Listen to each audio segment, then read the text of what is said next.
Hola gente, bienvenidos a esta serie de videos de teoría política moderna que estamos haciendo y hoy vamos a ver el famoso pasaje del amo y el esclavo, también conocido como la dialéctica del amo y el esclavo.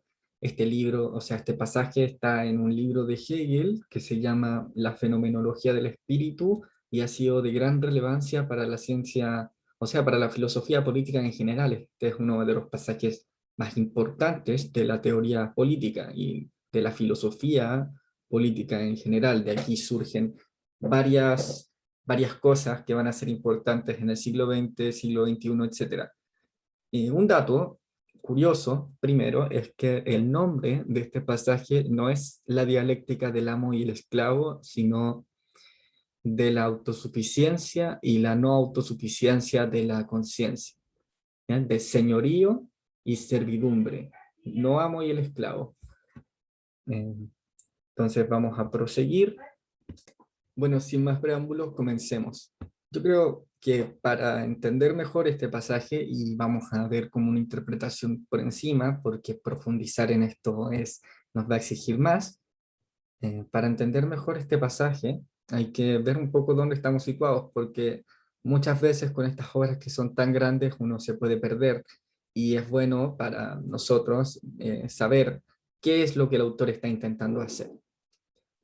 Así que como cuando nosotros vemos esto, podemos entender el texto de mejor manera. Algunas veces es necesario, otras veces no tanto. En este caso es necesario. Así que vamos a ver qué es lo que Hegel está intentando hacer en la fenomenología del espíritu. A grandes rasgos, lo que Hegel quiere hacer es un proceso de aprendizaje.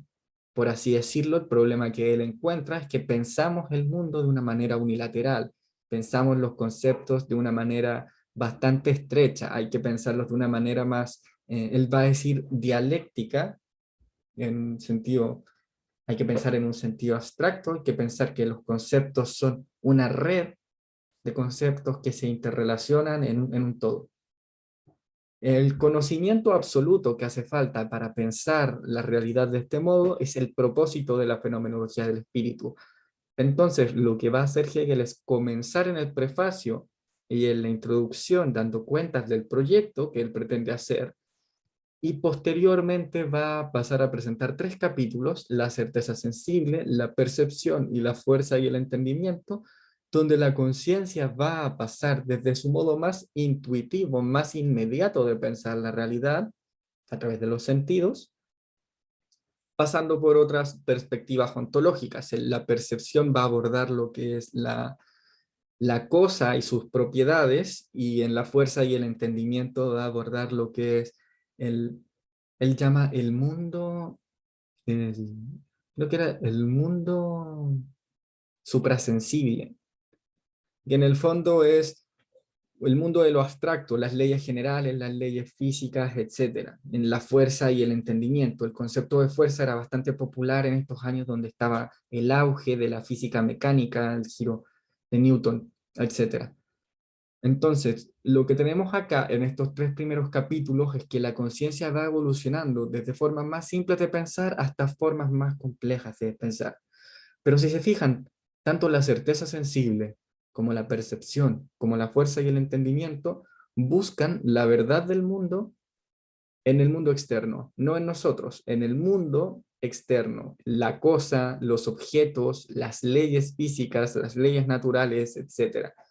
La conciencia aquí es como una científica, una teórica que investiga a su objeto, pero no forma parte de él, es independiente de él y por tanto puede examinarlo de una forma objetiva y llegar a conclusiones sobre su naturaleza, sobre sus verdades. Entonces la conciencia en estos tres capítulos adopta una perspectiva teórica. Pero Hegel va a dar cuenta de la incapacidad de dar respuesta a la verdad, a la verdad de las cosas, a la verdad del mundo como se nos presenta de esta manera. Desde esta perspectiva meramente, o sea, puramente teórica, la conciencia no llega a las respuestas que está buscando. El mundo se le sigue presentando como algo extraño, siguen habiendo cosas que no puede explicar. Y así llegamos a la verdad y la certeza de sí mismo, porque la conciencia, dándose cuenta de los errores que está cometiendo al pensar el mundo desde una actitud puramente teórica, como algo que existe aparte de ella, eh, retorna a sí misma. En vez de estudiar el mundo como algo externo, me voy a estudiar a mí. La conciencia se va a estudiar a sí misma. Ella misma va a ser su objeto de estudio. Pero sería un error pensar que la conciencia se va a pensar a sí misma, se va a investigar a sí misma como si fuera algo aparte, como si fuera algo que no existiera en el mundo. Todo lo contrario, el mundo no va a desaparecer para la conciencia, sino que va a existir, pero como una manifestación de una verdad que no está en el mundo, sino en la autoconciencia. Es decir, la conciencia se toma a sí misma como el objeto de su estudio. La verdad de la conciencia está en la propia conciencia y es en base a ella misma que puede explicar el mundo que ve. Por eso se habla de un giro subjetivo aquí y por eso se llama autoconciencia, porque el objeto de la conciencia es ella misma. La conciencia es una unidad consigo misma, una unidad independiente del mundo y de todo lo demás. Y por esto mismo es que se llama autoconciencia y por esto mismo el pasaje se llama de la autosuficiencia y la no autosuficiencia de la conciencia. Así que ahora la autoconciencia va a buscar la certeza de ser ella misma el objeto de su verdad. Profundicemos un poco en esto. Ya hemos dicho más específicamente que nos encontramos en el pasaje de autosuficiencia y no autosuficiencia de la autoconciencia, señorío y servidumbre. El capítulo, la verdad de la certeza de sí mismo, es un poco más largo. ¿Y por qué es largo? Bien, lo que va a pasar es que en este capítulo, la verdad de la certeza de sí mismo, la conciencia ha pasado de buscar la verdad en su exterior a buscar la verdad dentro de sí. Ya no tiene la actitud teórica del científico, sino la actitud práctica de ser ella misma desenvolviéndose en su mundo. Así que lo que tenemos es una conciencia que tiene certeza o que busca la certeza de ser ella misma su verdad. En otras palabras, es un giro subjetivo. Ahora bien, si se fijan, el problema con el estadio anterior, donde la conciencia examinaba desde la perspectiva del teórico, es que abordaba el mundo de una manera unilateral, ¿ya? Desde el mundo externo. El problema es que ahora va a abordar la parte interna de esto, es decir, la propia conciencia desenvolviéndose en el mundo, pero lo va a hacer de una manera también unilateral y va a intentar imponerse al mundo con mucha fuerza. Por tanto, esta parte, esta posición de la conciencia como autoconciencia va a demostrar ser incapaz de presentar, de superar las contradicciones que se le presentan en su camino a la verdad y al conocimiento absoluto, y va a provocar un nuevo giro en la dialéctica de Hegel. Así que lo que vamos a ver hoy es un poco de eso. Este capítulo es más largo, el pasaje del Señor y el siervo, o del amo y el esclavo, es un poco más corto. Yo voy a abordar esto desde un poco antes, que es la dialéctica del deseo, la lucha de la vida-muerte, etcétera, porque creo que se entiende un poco mejor. Así que retomemos donde nos habíamos quedado. La conciencia ha pasado de buscar lo verdadero en el mundo externo a buscar esta verdad en sí misma, por ello autoconciencia. Su actitud ha pasado de ser teórica a ser práctica, es decir, ha dado un giro subjetivo y ahora busca la verdad siendo ella la que se desenvuelve en el mundo y no el mundo el que se le presenta a ella. Es decir, la conciencia ya no es un objeto pasivo, ¿no? Es un objeto activo, se mueve en su mundo, transforma su mundo, interactúa con él. Noten entonces que el mundo externo no ha desaparecido para la conciencia, pero ya no es el objeto de su verdad. La verdad de una manzana ya no reside en esa manzana, sino en mi conciencia pensando aquella manzana, en la manera en que la conciencia, qué es lo que la conciencia pone de sí para que nosotros entendamos la realidad tal cual como se nos presenta.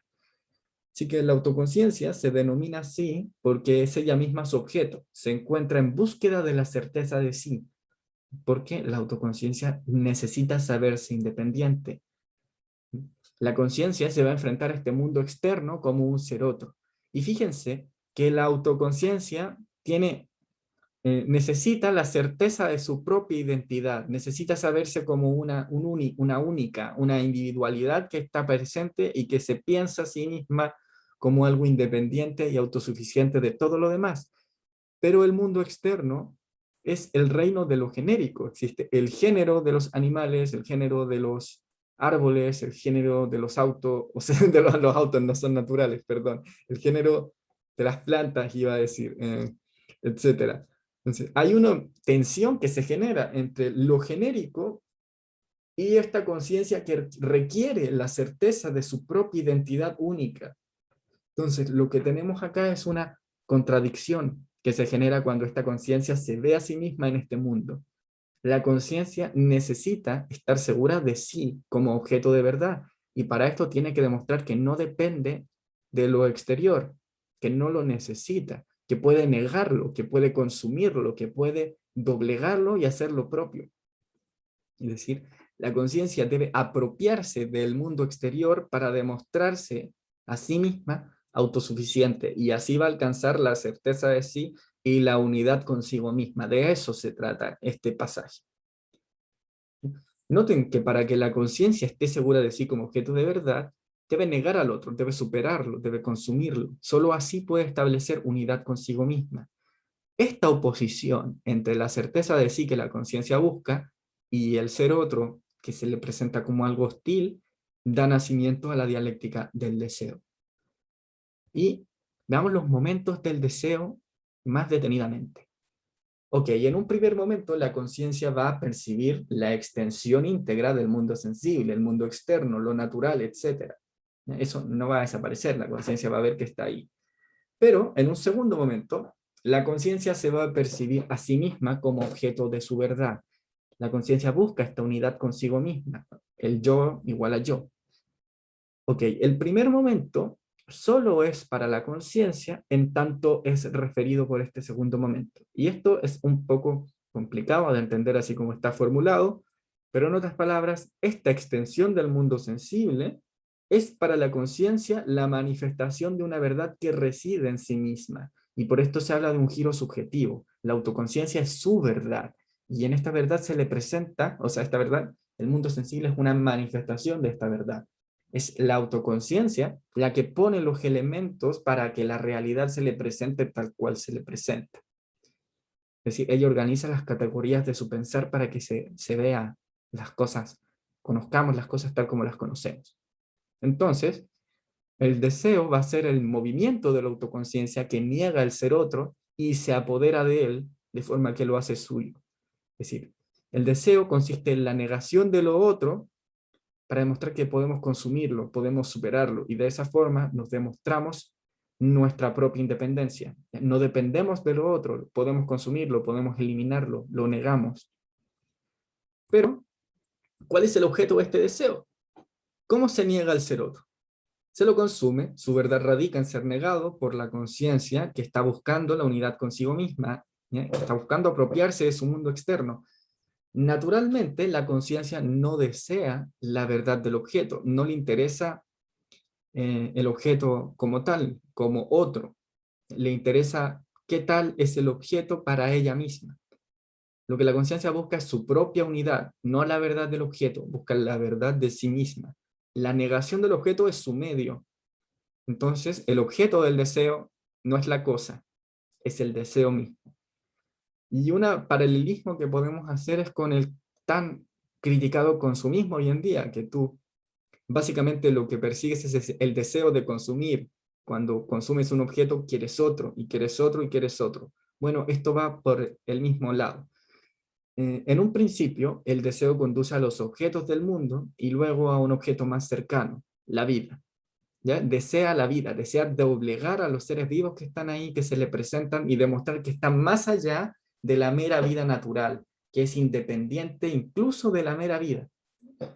Y finalmente, esto va a conducir a otra autoconciencia. Pero para entender por qué el deseo conduce a otra autoconciencia, tenemos que revisar cuál es el problema del deseo. Bien, la conciencia pretende la unidad consigo misma, y eso la lleva a oponerse a la vida universal, que es el reino de lo genérico, los animales, las plantas, etcétera, pues quiere ser independiente de esta vida universal, quiere ser única. Ahora, para lograr esto, la autoconciencia experimenta la resistencia del objeto que ha marcado como negativo, del objeto que quiere negar. Pero en la experiencia del objeto, la conciencia va a descubrir su independencia, la independencia del objeto. Es decir, en este proceso de negación, la conciencia se va a dar cuenta de que no está llegando a su propia independencia, sino que es el objeto el que se aparece como independiente. ¿Y por qué pasa esto? Pasa porque el deseo se reproduce incesantemente. Apenas niegas un objeto, necesitas otro objeto que negar, porque al negar el objeto, ya te quedas sin ninguna manera de saber la certeza de tu propia autoconciencia, porque la verdad de la autoconciencia en esta fase consiste en la negación de los objetos. Si tú negaste uno, te quedaste sin objetos que negar. Por tanto, la autoconciencia, para estar segura de la verdad de sí, puesto que todavía no ha desarrollado una identidad firme, requiere esta negación continua. El deseo es satisfecho a través de la negación del objeto, pero cuando esto sucede, se presenta a la conciencia otro objeto para ser negado y el deseo se reproduce sin fin. Por tanto, la conciencia no encuentra aquí su propia independencia. Es imposible que la conciencia logre la certeza de su propia independencia de esta manera, porque termina siendo dependiente de la existencia de objetos que negar. Así que la conciencia necesita que al realizar esta negación, ese objeto no desaparezca, sino que exista ahí, que realice esta negación permanentemente. La solución que va a encontrar es que requiere de otro que en sí mismo realice esta negación. Y solo otra autoconciencia puede hacer esto. Y que lo que el deseo busca es el deseo de otra autoconciencia. Y, como lo interpreto yo, es una búsqueda por el reconocimiento del otro, que el otro reafirme nuestra propia independencia. Así que aquí estamos dando un giro importante porque pasamos de una autoconciencia que existe ella sola en el mundo a una pluralidad de autoconciencias. La autoconciencia sabe que la posibilidad de la certeza es sí radica en el deseo de otra autoconciencia que ve como ella, que ve como un otro que es ella misma. En este momento, la dialéctica de Hegel ha dado un giro. Ha pasado de la autoconciencia sola en el mundo de la vida a una autoconciencia que reconoce la existencia de otras como ella. Pero aquí es complicado el término del reconocimiento porque la solución a la pluralidad de las autoconciencias es que yo vea en las otras autoconciencias otras como yo, que yo vea un yo que es nosotros y un nosotros que es yo. Aquí, si la conciencia pensara de esta manera, tendría el concepto del espíritu, que es tan importante en Hegel, pero no lo ha vivido todavía. Tiene el concepto del espíritu, pero no su experiencia. Así que todavía no llegamos a esa fase. La autoconciencia aún piensa el mundo de una manera muy estrecha. Así que no puede abordar la existencia de otra como ella de forma bilateral, que es la que es necesaria para el reconocimiento. En esta fase, la existencia de otra como ella se forma, se presenta de manera unilateral, se aborda de manera unilateral. El otro no existe como un otro independiente, sino como un otro para ser negado, es como un otro que se debe doblegar, porque solo a través de esa doblegación, de la imposición de nuestra voluntad sobre aquel otro, conseguimos la certeza de nuestra propia independencia. Así que el movimiento de las autoconciencias se manifiesta en esta instancia como oposición. Y esto da paso a la lucha por el reconocimiento. Ahora, la lucha por el reconocimiento tiene varias interpretaciones, no es tan fácil este cambio de pasaje y hay mucha discusión entre los estudiosos de Hegel. Así que vamos a detenernos un poco en esto. Este argumento es la interpretación de Judith Scalar, y que es como una manera intuitiva de entenderlo. Entonces pasamos que la dificultad del deseo es que el sujeto se enfrenta a una progresión continua de deseos, porque la destrucción del objeto conduce a su resurgimiento. No encontramos la independencia de la conciencia aquí, sino una dependencia del objeto. Así que el sujeto pasa de otros objetos a otros sujetos, porque los sujetos no necesitan ser destruidos para subordinar su voluntad. pueden ser asimilados sin que resurja el deseo. Lo que buscamos es el deseo del otro. Y el sujeto solo puede tener certeza de la independencia de la autoconciencia cuando el objeto mismo, es decir, la autoconciencia del otro, que hemos doblegado, efectúa la negación dentro de sí misma. Porque de esta manera ya no desaparece, ya no tenemos que buscar a otra cosa para negar. Hay un otro realizando esa negación por nosotros mismos y demostrando nuestra independencia. La autoconciencia, por tanto, solo va a encontrar su satisfacción en otra autoconciencia. Debemos notar, no obstante, que ambas autoconciencias están buscando esta satisfacción y por ende llegan a luchar por imponer su voluntad a la otra. Y esto lleva a un conflicto de vida y muerte, donde una de las dos concede la derrota y sucumbe a la voluntad del otro, originándose un siervo y un señor. La interpretación anterior es intuitiva, es plausible, pero deja de lado el reconocimiento, ¿ya? Como deseo de la autoconciencia. Si todo lo que busco es la subordinación de la voluntad del otro, ¿es necesaria una lucha de vida o muerte? Probablemente no, probablemente uno pueda simplemente eliminar al otro de una manera que no implique una lucha directa.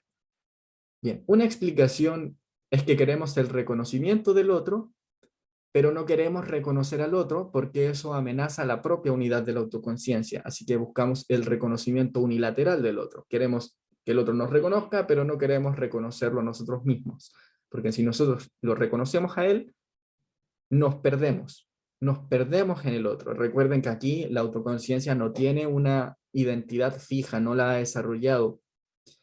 Así que la lucha a vida o muerte, de esta manera, se explicaría como el medio necesario para ganar el reconocimiento del otro, elevándose más allá de la mera vida natural.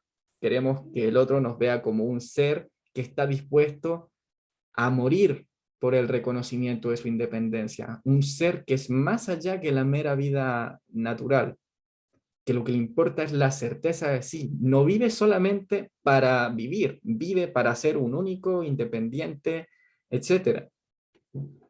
Por eso es importante la lucha, porque la conciencia necesita probar al otro y necesita probarse a sí misma. De esta manera buscamos ser reconocidos arriesgando la vida y esperamos reconocer al otro solo si se demuestra como un igual dispuesto a hacer lo mismo contra nosotros. Pero esto también tiene un problema porque parece ir más allá de la unilateralidad que Hegel atribuye a la conciencia en esta parte del libro. Existe otra manera de interpretar este pasaje desde la estrechez conceptual con la que la conciencia concibe su independencia. Y esta yo creo que es la manera correcta de entender el pasaje. Cada autoconciencia considera que el reconocimiento de la libertad del otro amenaza su propia libertad, en la medida en que asume que ser libre es ser capaz de ignorar las afirmaciones hechas sobre mí por otros individuos y actuar exactamente como dictan mis propios deseos egoístas. Por esta razón, la afirmación de la libertad, que da certeza sobre nuestra independencia, requiere la negación del otro como una criatura independiente y libre. El problema aquí es la unilateralidad, y para progresar, la autoconciencia debe aceptar que esta unilateralidad es una forma equivocada de entender el asunto. Así que podemos pensar el pasaje del amo y el esclavo como un modelo estilizado de una manera de entender las relaciones sociales que es bastante estrecha. Y el pasaje que viene, lo que viene, va a demostrar por qué esta manera de entender la libertad y la independencia de la conciencia es un error. Que vayamos a ello. La dialéctica del amo y el esclavo.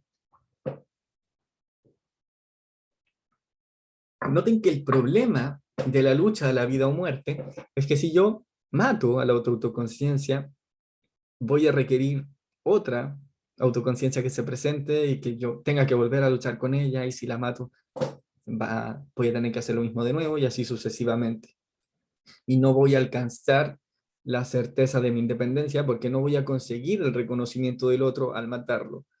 La muerte es la negación natural de la conciencia, porque es el fin de sus actividades, pero no de la independencia. O sea, yo no consigo certeza de mi independencia matando al otro. No necesito, o sea, no requiero que el otro muera. la conciencia va a llegar, en primer lugar, a la conclusión de que necesita que el otro se doblegue, que adquiera una posición de sumisión y se vuelva siervo de uno y le brinde el reconocimiento. Pero la opción de la sumisión tampoco va a resolver este problema. La conciencia no va a alcanzar certeza de su independencia de esta manera. Profundicemos. Una autoconciencia decide abandonar su lucha por aparecer como sujeto ante los ojos del otro, porque reconoce que la vida es tan esencial para ella como la pura autoconciencia. No quiere morir. Pero al renunciar a esta lucha, deviene esclava de la otra, porque ha demostrado la voluntad de ir más allá. Aquí, bueno, se está entendiendo la vida de manera distinta. Quien ha ganado, el amo, interpreta que el apego a la vida natural significa el mismo apego que tiene un apego inmediato a la vida, un apego que no reflexiona sobre por qué está vivo, sino que solo vive y está. Algo así como la vida animal o la mera vida natural.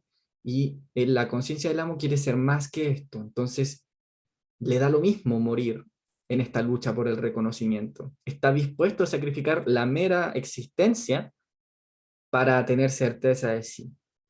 Quien se rinde, en cambio, concibe la vida de una manera diferente. Ya no es esta vida natural, ya no es esta vida inmediata.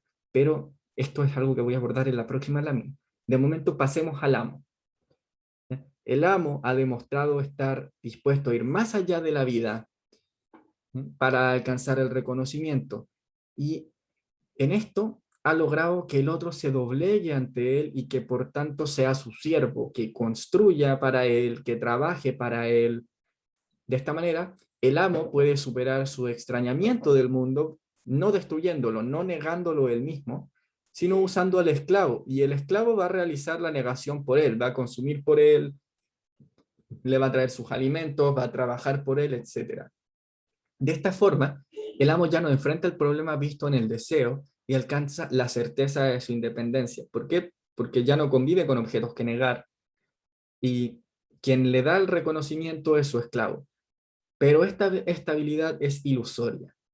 ¿Por qué? En primer lugar, porque la idea del reconocimiento es que quien te brinde el reconocimiento sea alguien que tú concibes como un igual. Pongamos, por ejemplo, como haría mi profe, a un jugador de ajedrez. Si yo juego ajedrez con un niño de 5 años y le gano, y el niño me dice, oh, es que eres muy bueno para el ajedrez, probablemente yo no me sienta muy orgulloso de ganarle a un niño de 5 años. Bueno, depende del niño, hay niños que me ganarían sin duda. Pero en cambio, si yo juego con un gran maestro de ajedrez y ese gran maestro de ajedrez, independiente que me gane, me diga que juego muy bien, eso a mí me va a llenar de orgullo, es un reconocimiento de alguien que concibo como un superior o como un par. En este caso, cuando tenemos el reconocimiento de nuestros pares, podemos alcanzar esta sensación que estábamos buscando. Pero si no nos reconoce un par, si nos reconoce alguien, por así decirlo, inferior en la materia o alguien que nosotros vemos como inferior, ese reconocimiento no nos sirve. Así que el amo se va a dar cuenta que el reconocimiento del esclavo no le sirve de nada, porque el esclavo no es muy diferente para él de un objeto. Y como ya no tiene el reconocimiento de un otro, no logra la independencia, no logra la certeza de sí mismo, no tiene nadie que lo valide como un único e independiente. Por otra parte, él ya no interactúa con su mundo, quien interactúa es el esclavo. El amo ha pasado a interactuar con el mundo solo de una manera mediada, solo a través de un medio.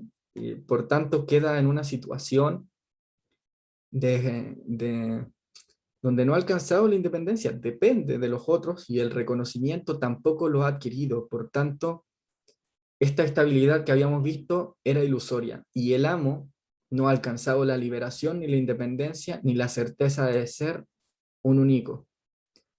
Es diferente para el esclavo. El esclavo va a alcanzar la liberación de su conciencia. El esclavo se ha retraído a sí mismo, alcanzando certeza de su independencia. ¿Por qué? En primer lugar, ha experimentado el miedo a la muerte. Este miedo a la muerte lo ha hecho temblar y le ha hecho tomar conciencia de la esencialidad de su vida. Pero ya no es la vida, no es el apego inmediato a la vida que tiene un animal. sino el apego a la vida que toda voluntad independiente tiene, que se concibe a sí misma como alguien que está aquí en la vida para hacer cosas, para transformar cosas. ¿Ya? No es un apego natural, es un vínculo, es diferente. Se da cuenta que la actividad de la autoconciencia requiere la vida. Y al experimentar este temor en todo su cuerpo, el esclavo se conecta con la vida de una forma mediada que ya no es la simple existencia natural que el amo goza. Por otro lado, a través del trabajo para otro, es que el esclavo se ve liberado de sus propios deseos, volviéndose consciente de lo que realmente es. Ya no existe en el mundo solamente para negarlo o para destruirlo, lo va a trabajar y transformar mientras lo deja en existencia.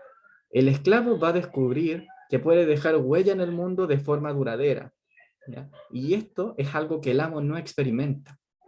Por otra parte, vemos que es a través del miedo, el servicio y el trabajo que el esclavo lleva a una concepción de la individualidad diferente a la de su amo, que se ha quedado estancado en el deseo y no ha progresado mucho más. El esclavo ya no ve el mundo como algo ajeno a él, que existe para ser negado. Más bien, en su trabajo, en el servicio y en el temor, el esclavo aprende a respetar la existencia independiente de los objetos que lo rodean, objetos que descubre que puede trabajar, que puede dejar su huella en el mundo. Y así llega a una nueva concepción de sí mismo como un individuo en este mundo y trata este mundo como un lugar con el que está en sintonía. No obstante, esta liberación es solo una liberación de la autoconciencia en su radical actividad del pensar y desenvolverse en este mundo. El esclavo sigue siendo un esclavo. Y esta situación también es insatisfactoria. Así que lo que vamos a ver en los próximos videos es cuál sería la concepción de Estado y de vida social que tiene Hegel y por qué están al servicio de la libertad. Y eso es todo por hoy. Es un video pesado. Muchas gracias por llegar hasta el final. Nos vemos en los próximos videos.